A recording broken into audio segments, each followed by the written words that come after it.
Muito bem, eu estou aqui para falar hoje sobre uma pesquisa que tem a ver com o mercado de trabalho. Ela foi conduzida pelo LinkedIn, tá? E o foco dela é sobre recrutamento, mais direcionado ali à contratação e representatividade de mulheres. Mas que, refletindo bem, ela se aplica para todos os profissionais. Então, muito do que eu vou trazer aqui, sim, vale para as mulheres, eu acho que tem essa atenção, mas também pode ser utilizado, aplicado aí no dia a dia, caso você seja um homem, por exemplo. O foco dessa pesquisa é essa discussão entre o recrutamento tradicional e o recrutamento de habilidades, tá? Então, imagina só, que se em vez de a gente focar no modelo de recrutamento tradicional, onde você dá aquele match a partir da experiência anterior do profissional, que na prática é ver, né, se ele já teve naquele cargo para o qual você quer contratar, e imagina que em vez disso, você reúne um conjunto de habilidades que são efetivamente um requisito para tocar o dia a dia da posição que está em aberto ali para você contratar alguém. Então, imaginou só esses dois contrapontos? Muito da pesquisa gira em torno disso, tá? E o que eu queria trazer aqui para a mesa é o quanto está em jogo essa possibilidade de tirar esse foco da coincidência da nomenclatura e colocar um olhar para as habilidades, desapegando exclusivamente dos títulos, né, dos nomes de cargos.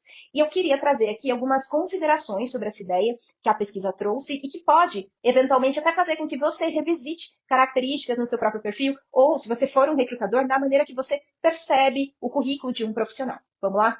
A primeira consideração que eu queria trazer aqui é que é óbvio que recrutar se baseando no nome do cargo que a pessoa ocupou, fazendo ali uma associação por semelhança, tem o seu valor e a ideia não é desprezar totalmente isso, tá? E sim, a chance de você contratar alguém que tem o conhecimento que você precisa, usando esse match ali pelo nome do cargo anterior, ele é significativo, porque você tem uma evidência profissional em outro ambiente de que essa pessoa exerceu aquelas atividades. Porém, quando a gente se baseia apenas, exclusivamente nessa tese, podem existir alguns prejuízos no seu processo de recrutamento, tá? Que prejuízos? Por exemplo, você acaba não tendo clareza de quanto tempo a pessoa exerceu na prática o cargo que ela descreveu. Porque não é incomum você navegar ali em funções dentro de uma mesma cadeira, ou até mesmo em um ambiente mais desestruturado, quando o assunto é uma descrição de cargos, por exemplo, onde os papéis e responsabilidades acabam divergindo do que a pessoa faz na prática. Então, a pessoa tem um cargo com uma descrição A, só que no dia a dia ela realiza B. Outro possível prejuízo que pode acontecer nesse processo, quando você usa exclusivamente esse match de cargos, é a entrada de um viés inconsciente de que pelo tempo de experiência que a pessoa colocou naquele cargo, se não for pelo menos X anos que ela tem, então ela não é especialista no assunto, possivelmente ela não manda bem naquilo, e isso pode ser um tremendo engano. Porque o tempo na empresa com um determinado cargo, ele não define a intensidade que você está usando determinadas habilidades. E você sabe como que a gente identifica isso? Na prática, ali no processo seletivo, quando você está entrevistando a pessoa, ou até mesmo, às vezes, pelo próprio currículo, pelo próprio LinkedIn, pela maneira que ela se apresenta, pelas conquistas.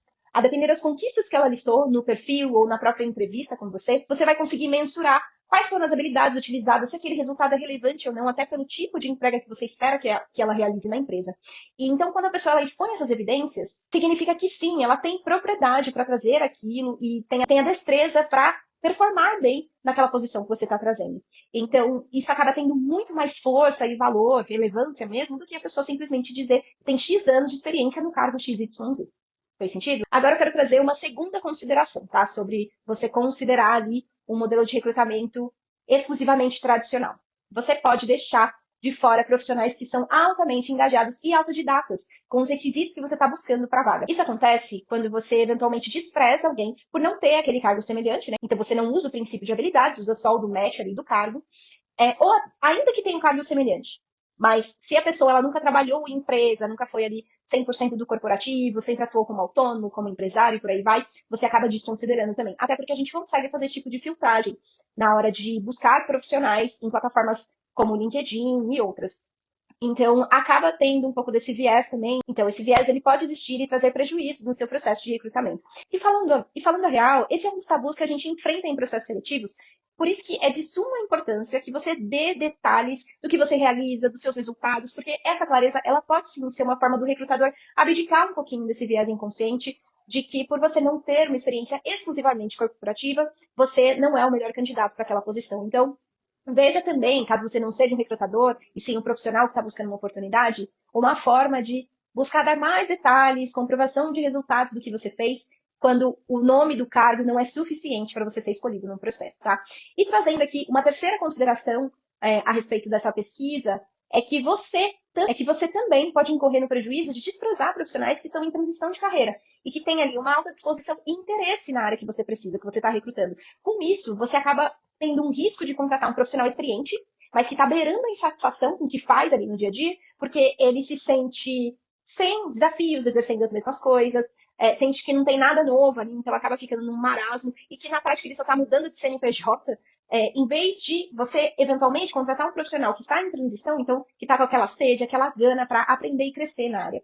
E colocando aqui um recorte, uma visão pessoal, eu acredito que algumas empresas elas têm essa ilusão de que é caro demais contratar as pessoas sem habilidades técnicas ultra desenvolvidas para uma cadeira. Já eu vejo que é muito, muito mais caro você, na verdade, contratar uma pessoa que ela não tem o interesse genuíno em crescer naquilo, que ela não tem proatividade, que ela não busca ter autonomia no dia a dia para aquela função que você está dando para ela.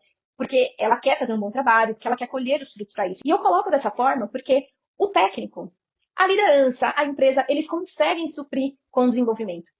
E tem ali, né, o próprio processo da pessoa assimilar e ficar fera naquela habilidade técnica. Mas o comportamento, a mentalidade, sobre o papel que essa pessoa exerce na empresa, isso aí não tem milagreiro que coloque na pessoa. Isso aí é exclusivo dela.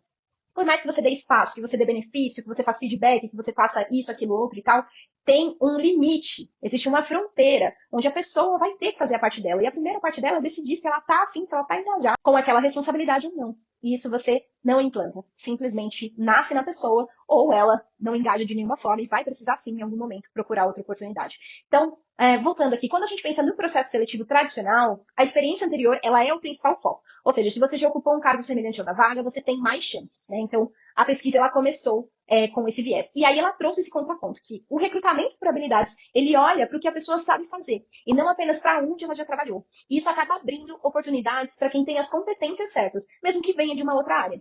E aí, trazendo esse recorte para as mulheres, só para fechar, mostrou que as mulheres acabam tendo uma vantagem nesse sentido de contratação por habilidades, quando a gente simplesmente despreza a exclusividade da identificação de nomenclatura do cargo que ela exerceu. Então, veja os benefícios, né? Aí não só nesse sentido de recorte de homem e mulher, mas também em profissionais que estão em momentos diferentes de carreira e que têm muita vontade, muita disposição e têm corrido atrás mesmo de certificações, de conhecimentos para ser a pessoa que vai mandar super bem aí na posição que você tem na empresa. E isso me fez refletir muito sobre como a gente está revisitando as relações de trabalho e até o que a gente considera relevante mesmo na contratação de um profissional. Já foi o tempo em que ter o curso A, B, C ou D, ou se formar no lugar X, Y, Z era o grande diferencial, ou era um selo de validação de que aquela pessoa era competente e mandava bem em algo. Com o avanço da tecnologia, não é incomum a gente ver pessoas que têm um alto domínio, muitas vezes técnico, muitas vezes até de comportamentos, pelo tipo de conteúdo que ela consumiu de forma autônoma, como autodidata.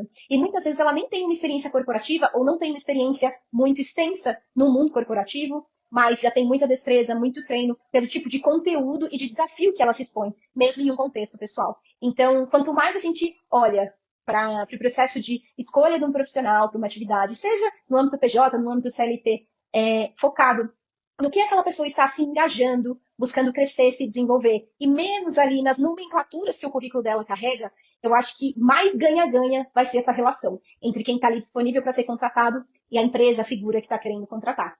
E você, o que você pensa sobre isso? Eu espero que esse conteúdo tenha te ajudado, tenha aberto aí a sua mente. E se eu fosse trazer uma lição de casa a partir dessa discussão que eu trouxe para você, se for um recrutador, perceba quais são os vieses dentro do seu processo de recrutamento que podem ser melhorados, quais são os vieses inconscientes que existem na hora de selecionar os profissionais. E se você é alguém que está buscando uma oportunidade profissional, eventualmente uma transição de carreira, comece a revisitar o que no meu perfil, no meu currículo, no meu LinkedIn não está explícito o suficiente, eu poderia ser mais detalhado quanto aos resultados, quanto às experiências que eu vivi de verdade.